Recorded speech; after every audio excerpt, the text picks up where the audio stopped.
combination. I know disproportionately, I think from my perspective, I do think that African Americans, and in particular African American males, have been singled out at some point. And I think it's not, and I'm not one of those say this particular instance means that it's the entire department. I'm saying that sometimes you have bad officers. Okay. I know that at times, especially as an African American male, when you're driving down the road, you see the police come up behind. First thing you're thinking is, okay, is he about to pull me over? That's just reality. But I think it's a combination. I think it's situational. I think that the handful of officers that join for the wrong reasons give the rest of the agencies a bad rap, in that when they join and do you see all the bad things they do on TV, it's not necessarily as a whole group of like those police officers. It's really just that one guy who joined for all the wrong reasons and is doing like almost like a power trip. I don't think that it's inherently discriminatory. I think that everyone has prejudices that they bring to their job, and that includes police officers. I think it's a group of police officers giving everyone else a bad name. Depending on what region you grow up in or what region you live in, there's a lot of discrimination that still goes on. Definitely feel like it's certain officers.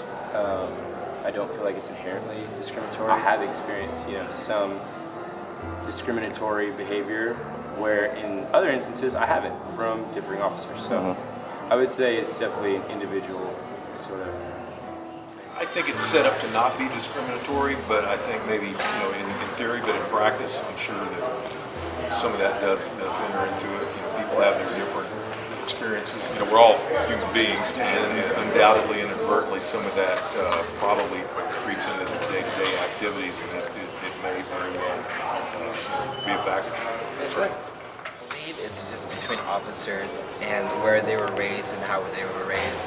I do know officers who are very cool with everyone, but I do know officers who are in different areas who are very racist.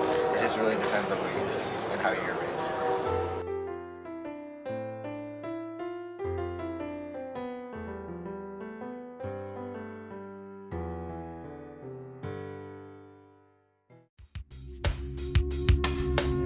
I do. I think everyone gets discriminated against at some point. I know that I've been called a dumb blonde, and especially when I was younger, because I acted really ditzy. I date she's Italian, white girl, brunette, beautiful, absolutely beautiful. And one night, we'd come back from the square, and both of us, we weren't plastered, we weren't really drunk actually, we were just a little tipsy. But we decided to go for a walk on Ocarina sidewalk, and I was like, you know what, I don't think this is a good idea. I was walking next to her, I stepped in front, I was like, come on baby, let's turn around, let's go back. Right as I did that, an officer drove past us, and then next thing we know, he's doing a U-turn, and we were holding hands when he gets out of the car. First thing he asked us, had we been drinking? Didn't even ask our names or IDs. Took our names, took our IDs, looked over everything, pulled her aside, accused me, or he asserted that I was being physical by stepping in front of her. I was just trying to turn us back to my apartment. But his behavior, I definitely have to say, was discriminatory, because afterward we weren't even given the chance to, explain ourselves. Another officer pulled up. I was put in handcuffs, and we were taken to jail. I spent the night in jail that night, and then 2 months later I had my hearing, and the prosecutor dismissed the case because he said the officer had no reason to stop us. So you felt this was because of your skin color? Yes, sir. Most definitely. I feel I have. Yeah. Yes. This one time I got pulled over in Austin, and I believe it was because I had drive a faster car, and I'm a college student, that he automatically assumed that I was up to no good, and it was actually the first time I ever got pulled over, and he took me out of the car, frisked me down, asked what kind of drugs I was on, and I think he was just really doing that just because of what he thought of me before he really even got into anything. Okay. University of Texas, San Antonio, some years back. And our office helped put on a program called Road Runner Camp. And we took students out to Hunt, Texas, right outside of Kerrville. And me and another colleague had to come, a white female, had to come back early for some other engagements. And as we were coming back through Comfort, Texas, I was coming through downtown, and it was 35 miles an hour, I was doing 36. I was pulled over. White female, she was asleep at the time. The cop, when he pulled me over, he did was stuck his head in the car and asked my colleague, "Are you okay?" First, I didn't think about it. He asked the second time, "Ma'am, are you okay?" Now, she's kind of like, "Why are you asking me this question?" And then at this point, I'm like, one, he hasn't asked me for my license at this point. Two, he hasn't asked me for my insurance. And he keep asking her, "Am I all right?" So he asked the third time, "Ma'am, are you sure you're okay?" And she's like, "Yes, I'm fine." But I said, "Okay, I see." So he gave me a warning. He let me go with a warning. But the fact that he never even just said, he never looked at my driver's license. A warning for what? For speeding? Speeding. Oh, wow. Doing 36 and 35. Yeah, that's reasonable, right? Maybe when I was younger, as you get older, it seems like the police treat you better, you know, especially if you say yes sir or no sir to them. And even if it's a younger officer, I still respect the uniform and the badge. So that's what, you know, and it usually works out better for me.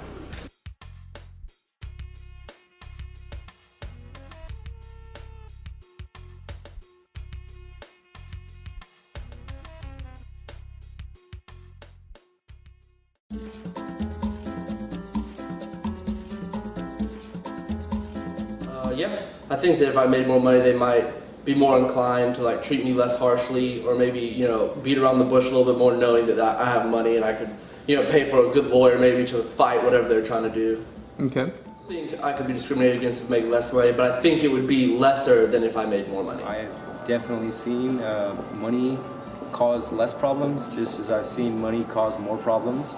As an African American gentleman, again, depending on the circumstance, depending on the officer, I could see it going either way. Having more money would cause less problems. I think the more money you have, the better you are treated by law enforcement, and I think the less money that you have, the more likely you are to get questioned and to appear to be acting in a criminal way. I feel that if I made more money, I think law enforcement probably doesn't discriminate as much. They probably still would pull you over or charge somebody that's got a lot of money.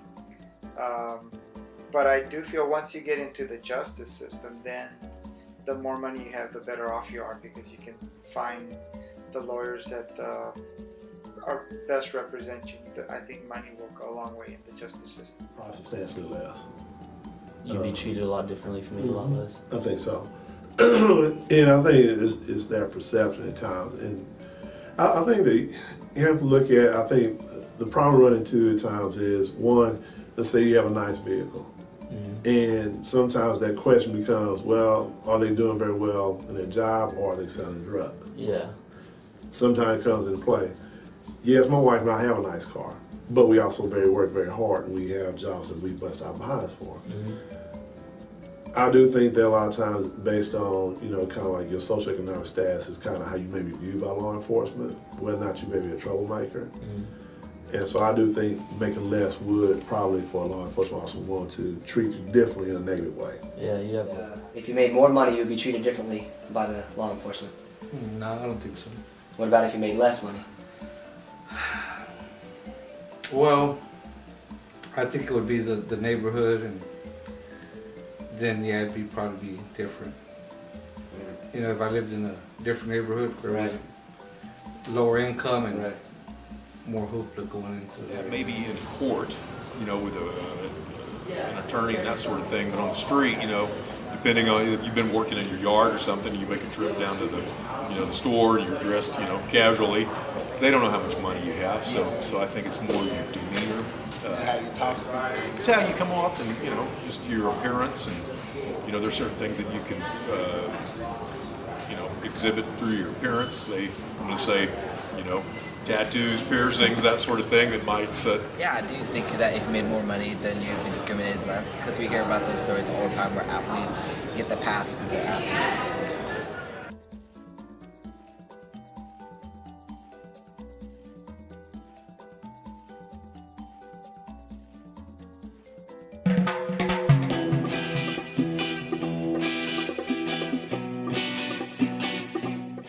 say yes.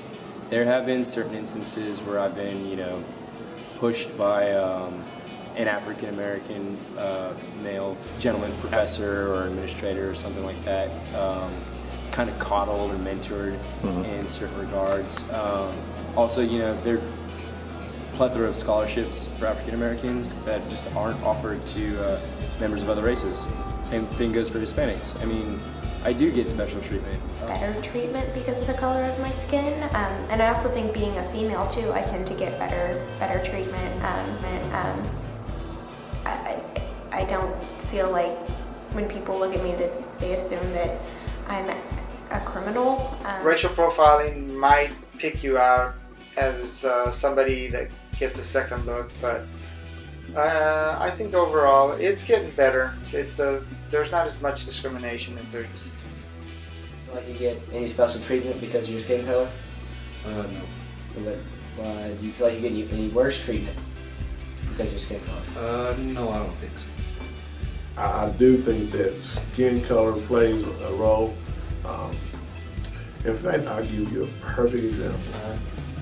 In 2005, here on the campus of Texas State, we had an African American Leadership Conference. And at the end, there was an after party to culminate the event, and there was a little scuffle that broke out at the student center in the ballroom. Well, when it was dispatched to S&PD, 17 cop cars showed up. Wow. In riot gear with 300 people. College student. Really? Yeah. Here's who you are. African American gun. You understand that? Yeah. The law. You understand that. But they came with the concept already cocked in riot gear. Ready for a riot. Because they were afraid.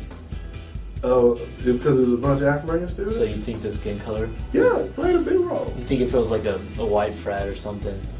That Would have said nothing.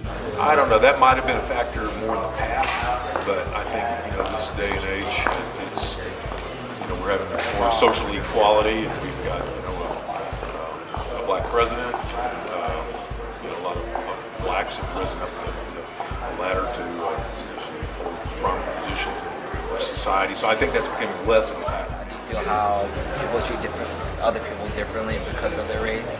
I do know where, like yesterday, I was at a restaurant with my friends, and I happened to be with two black guys, but then for some reason the girl, our waitress, ended up giving me and being way more nice to me than she was my friends. No, but that's just based on my lack of interaction really with like police officers. Okay.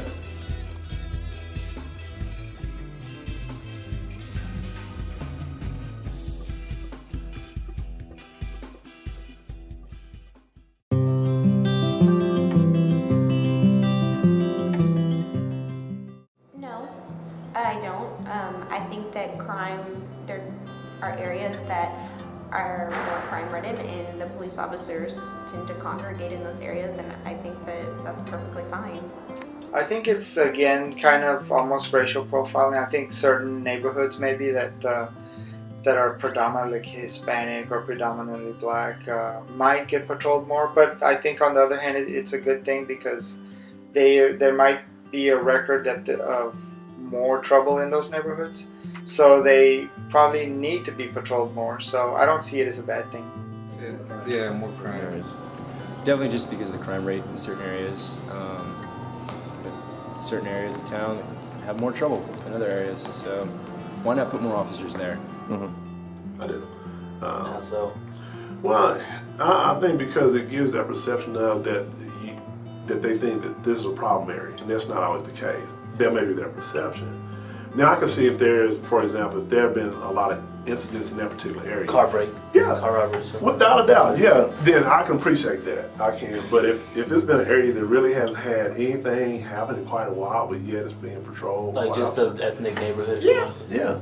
Now, to me, I think it's different if, I think this is where the relationship has to come into play, where it's kind of, you talk with the neighbor saying, hey, we understand there've been a lot of break-ins around, so you may see us a lot more around. People can respect that. Of course. And people kind of like, oh, that's great, but when you just see the same cop car, whatever, same cop, always circling the same area, the first thing you think of, especially the African American, what's wrong? Yeah. Why are they circling this area? And you know, especially if there's no conversation, no dialogue that has taken place at all. And you know, like I said, for me, I've been blessed that I have some relationship with some that, you know, I can talk to and say, well, this is what's going on. I say, oh, okay. But if I'm Joe person and I don't know, and you know, I'm just sitting outside with my, you know, my neighbors, and I just keep seeing the same car going up down the street, I'm wondering. He's looking for something. Yeah, what's the problem? Yeah. You know. So yeah, I would say yeah. So just due to the, you know, drugs, crime, violence, that sort of thing, they know statistically where the problem areas of a city, or you know, and if there's continually they're getting calls out to those areas, I think that's where they need to look. You know? And it may look like they're, you know, profiling or you know, coming down unfairly on a certain area of town, but that's where the crime happens, so that's probably where they need to. Yeah, that happens all the time where officers go to low-income homes to stay because that's where they see not white dominant people, but lower race dominant, where it's Hispanics and blacks, where they live in poor family areas, and they go there before anywhere else because they feel like that's where crime is happening. Not necessarily, because you know, in certain areas there's obviously a higher crime rate, so it would make sense that you have more police officers in that neighborhood. But at the same time, I think that sometimes their intent isn't to make it more safe. It's almost to catch people doing bad things in those neighborhoods. Okay. A part of me does, but at the same time, I think that police officers patrol most likely more in certain areas because of the higher crime rate in that area, despite what the population consists of. Okay.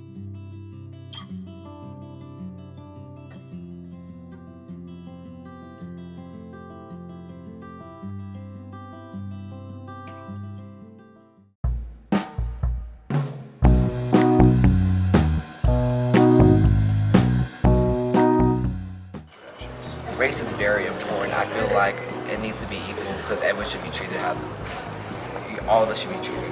None of us should be charged differently because of our races. Like I said, you know, I think that we're becoming more, I'm going to say colorblind, you know. I hope so. But I'm sure that when, you know, a certain individual is stopped for something or other, maybe suspicion of this or that, that can be a factor. Like I said, experience of the officer doing the investigation or whatever can also come into play with that. I think it's very important. I think it's important that there's a certain level of sensitivity. What I mean by that there's an understanding that crime is crime, no matter what ethnicity, you know, Caucasian, African American, Asian, whatever, Latino, it doesn't matter.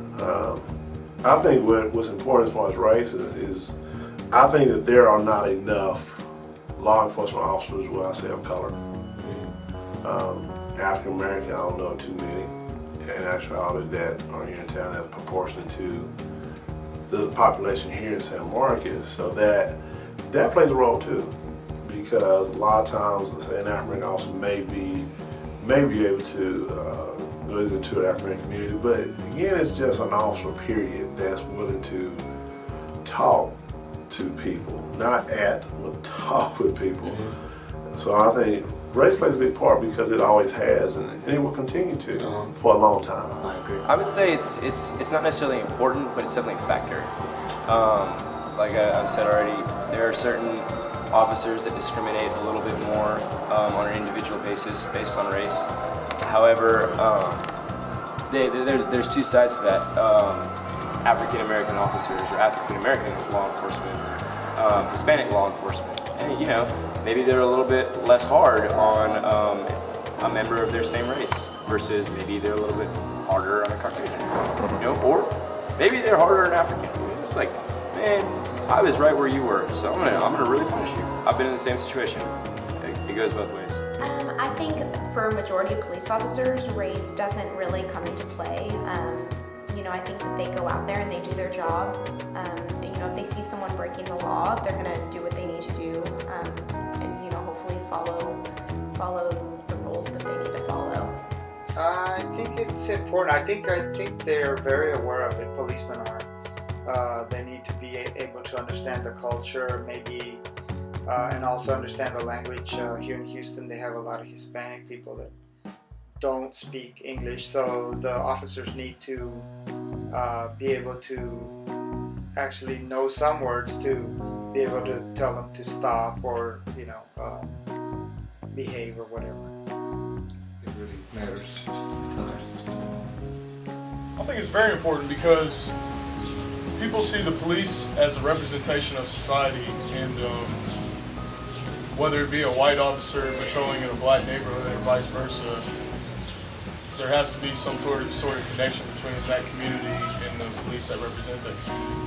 I don't think it's that important, except to those, that small handful of police officers that are in it for the wrong reasons, that probably maybe even join to discriminate against a certain race. And I think that in that case it plays a pretty big part. Okay.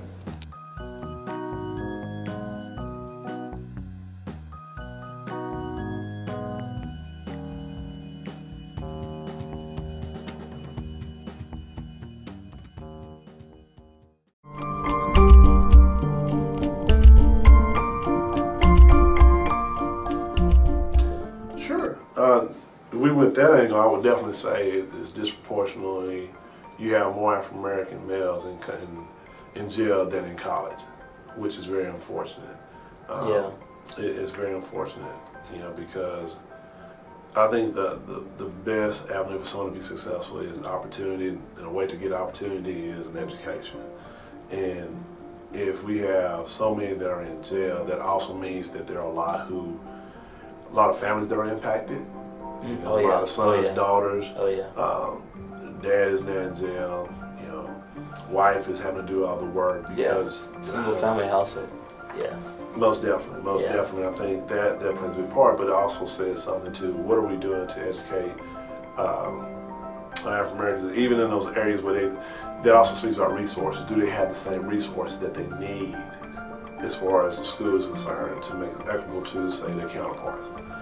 I would say most instances they don't. But yeah, I think it's unfortunate we have more African American males in jail than in college. I think that African Americans are simply committing more crimes, or it's a racist, you know, a bigot attitude of the police that are causing to arrest them more for petty crimes or on less evidence or whatever it may be. I do. Unfortunately, because what I've seen a lot of times is that, to be honest with you, I've seen an African American and a white person commit the same crime. The African American gets more time. Yeah. I'm pretty sure that's statistically proven. Yeah, that I have seen, unfortunately. And I'll give you an example. A plant where my father used to work years ago, before he passed, a white guy went up to the plant and shot an African American, I mean, in front of people. Shot him because he owed some money. That man was out that evening, out of jail that evening, back at coffee shop drinking coffee with his buddies that day. Now, if that had been the reverse, an African American go to the plant and shot a white person, they probably got a death penalty here in Texas. Minorities are definitely overrepresented in the criminal justice system. That's what's represented in the media. It's what you see on TV. You know, when you watch a crime show, you know, a lot of the people that are portrayed as criminals are minorities. So yeah, I do. I think Hispanics are kind of still lagging behind in the criminal justice system, and I think that's just a matter of Hispanics catching up, because I think they don't tend to maybe get through the law school and get degrees as lawyers and stuff like that. No, I don't think so. See it, I'd love to change it, and I don't know on an individual basis how much discrimination plays into those numbers. But you know, African Americans are, there's a population, or there's a certain percentage that's in the area of poverty versus Caucasians, different levels of poverty, different lifestyles. I feel like the overrepresentation in those areas, individual to race, is just a standard of living issue. I don't know. You know, I think when they catch somebody doing a crime, they don't say, "Hey, we need some white guys in jail." So, you know, they go throw. You know, I don't think it happens like that. You know, if they catch, you know, a white guy committing a crime, they'll throw him in jail. They catch a black guy or a Hispanic guy, you know, or girl. You know, I don't want to come down on guys unfairly, but I think that when they catch someone, you know, committing a crime, they'll put them in jail, and then now they've got a criminal record. You know, that may be the one and only time, or they may be repeat offenders. Definitely, African Americans are probably overrepresented a lot more as far as their population percentage and how often they come in contact with law enforcement. Yes, just statistically speaking, African Americans are overrepresented. Just looking at the stats, obviously. Do you feel like race is there's a prominent white race in the justice system? You will see a lot of dominant white judges in the society, not as much as blacks, whites, or Hispanics.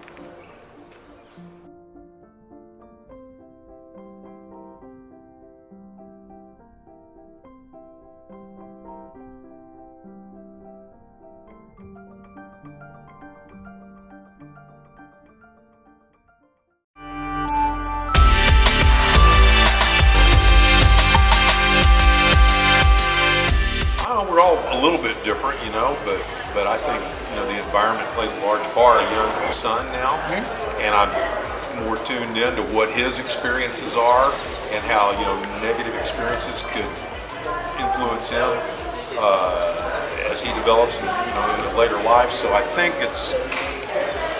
it's largely environmental, but we all do have our you know, special talents.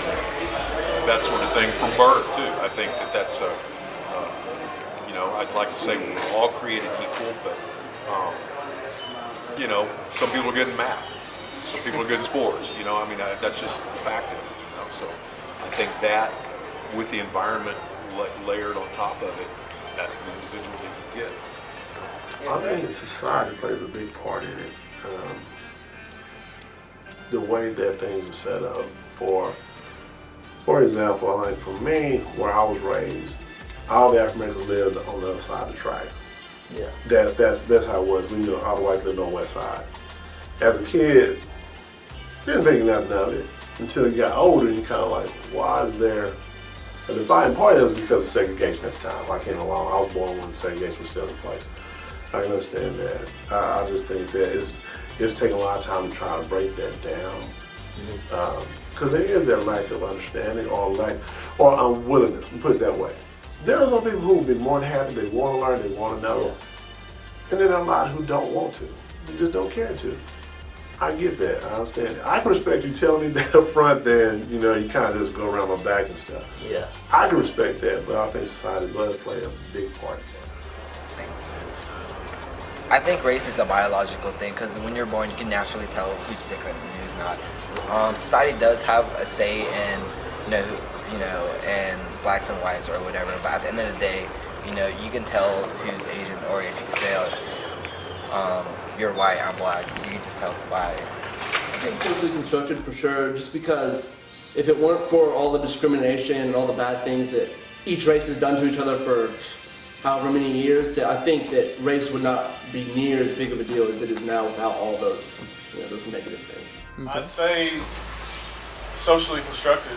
You know, we see you on the outside, but society and our culture has definitely created, you know, certain guidelines for that sort of thing. I agree. Yeah, you do what you want to do with your race, you know. It's just because you're raised poor, or I mean, if you want to be better off, it's up to you to. Right. So then, in regards to, you know, like a stereotype, or is that in your mind? Is that something that we've all made up, or is it something that you're born with? Yeah, I'm sure, because I mean, you could be born rich, and then if you don't want to do nothing with your life, you know, you're gonna end up with the lower income people or whatever, you know. Right. I mean, it's just whatever you want to make it. I mean, you can be poor and still make it to the top. If you're in San Marcos, it's pretty fair. But I think if you go like to a bigger city like Austin, where, you know, Hispanics are over here and whites are over here, I think it's more. I think they tend to patrol more in the, because I work in Austin, so I see that. So I think the cops, you know, they tend more to the lower income people over there. I think that it's a combination of both. I think that different races have different biological attributes, but at the same time, I feel like, you know, in today's society, typically, you know, races are divided along social lines and cultural. Biological in terms of skin color, yes. Social construction, I can personally speak on behalf of, I'm an African American gentleman who, you know, I try my best to represent myself well socially. I come from a good background, and that's why I am the way I am. Versus there, you know, some gentlemen, some ladies who are raised in different areas of town, socially constructed by economic situations or by poverty levels, etc., that put them in different scenarios to have that kind of stuff happen to them. That's why crime rates are probably higher in those areas. That's the social construction. But the only biological factor that comes into race is the skin color. That's it.